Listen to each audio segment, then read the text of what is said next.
कि उर्दू पढ़ना कटमुल्लाओं की तरह मौलाना बनाना की बात है।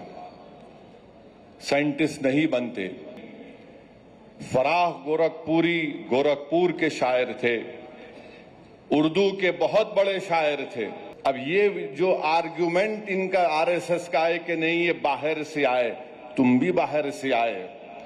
जितने आर्यंस है बाहर से आए, अगर ओरिजिनल है तो द्रविडियन और ट्राइबल लोग हैं। सुभाष चंद्र बोस जो आजाद हिंद फौज बनाए थे, उसका नारा क्या था? इत्तेहाद, एतेमाद और कुर्बानी।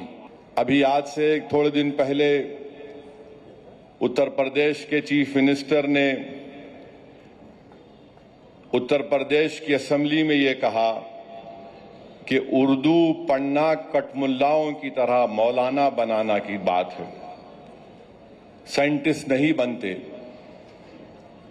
अब जाहिर है उत्तर प्रदेश के मुख्यमंत्री को तो उर्दू नहीं आती, मगर वो साइंटिस्ट क्यों नहीं बने, उसका जवाब वही दे सकते हैं।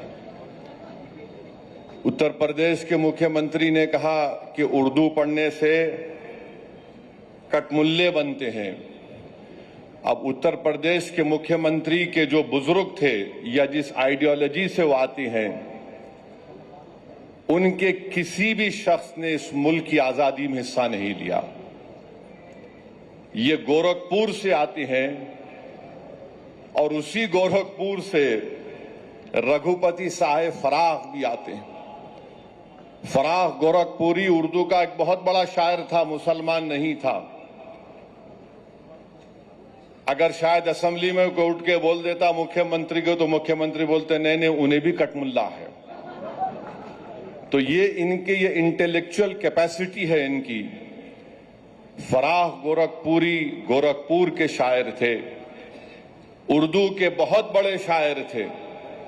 अब मेरे अजीज दोस्तों और बुजुर्गों, जिसके जहन और दिल पर गहन लग चुका है, तो दुनिया की कोई रोशनी उसके सर पे नहीं पहुंच सकती। फराह गोरखपुरी का शेर क्या है सुनिए, ये बीजेपी आरएसएस वालों को बता रहा हूं, जो उर्दू बोलने वालों को कटमुल्ला कहते हैं। फराह गोरखपुरी ने कहा था, सरजमीन हिंद पर अक़वाम आलम के फराख, सरजमीन हिंद पर अक़वाम आलम के फराख, काफिले बसते गए हिंदुस्तान बनता गया।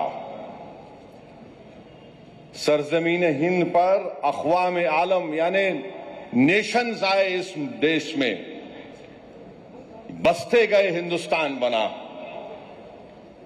अब ये जो आर्ग्यूमेंट इनका आरएसएस का है कि नहीं ये बाहर से आए, तुम भी बाहर से आए।